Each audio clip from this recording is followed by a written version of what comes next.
So after being like student teachers for like How to Love Me 101, we started opening up to the love that we needed to show ourselves. And understanding that, this is a whole human with their own thoughts and feelings and experiences. And I can't just like stop loving myself and sit around waiting for them to love me to fulfill it. There's a responsibility I have to love myself too.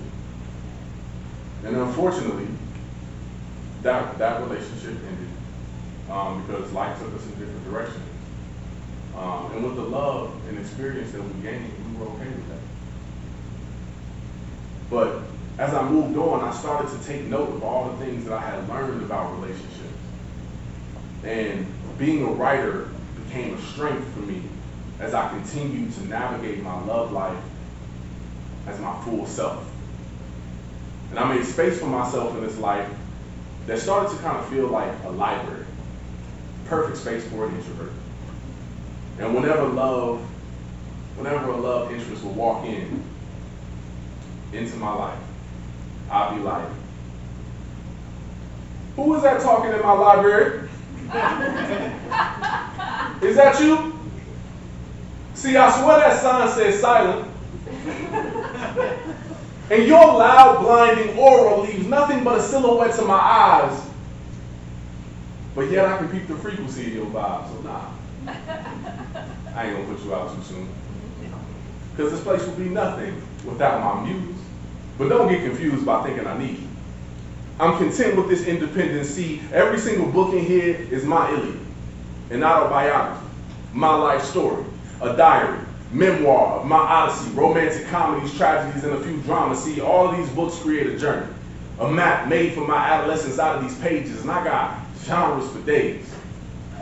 But it's some I want to erase, delete, and tear from creation, because when you are a writer of your own story, it's so easy to edit things, and it's some I want to look over. Change the diction so I can have a different effect on a few people's emotions. I done played so many character roles. I've been the confidant, the flat, the dynamic, the static, the stock, the round. As a matter of fact, the pro and antagonist, the foil and symbolic aspect of every single text. But you live and you learn that there is no erasing. Even when you're the narrator, the secondary, third person omniscient, or limited, and the best advice I got is keep writing, fighting, living, loving, and act like you dying, because when the ink dries and these pages turn to dust, and so will we. Rewind. Because when the ink dries and these pages turn to dust, so will we. Who was that laughing in my library? Is that you? I don't see the humor. But from the perspective of the viewer, I guess comedy stops at nothing, so no. I won't make you leave my book collection. Besides, what would this place be without a smile so pure that fills me with affection, making every situation less stressful, less shameful? It wouldn't be nothing special. Hell, there was such a highlighted bookmark in my life, I even made it works cited. Just for the references I made in these lines, since at the time you were the source of my writing. Your present existence is a gift. And I spent too much time writing the description. I did too much thinking and not enough living beyond the margin where the words fit in. So she took a look inside my archives and said, you need more space for me. Don't summarize.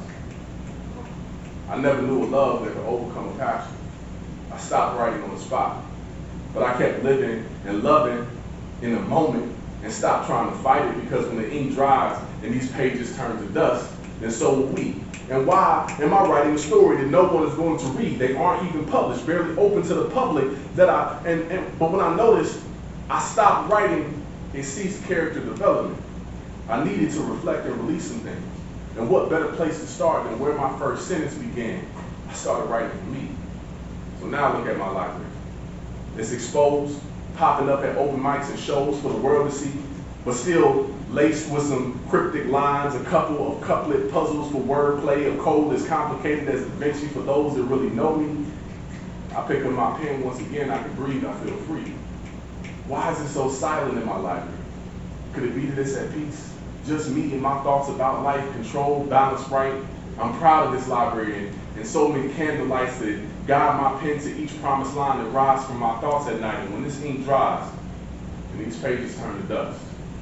So will I. I'm Leroy Bean, man. That's been my time.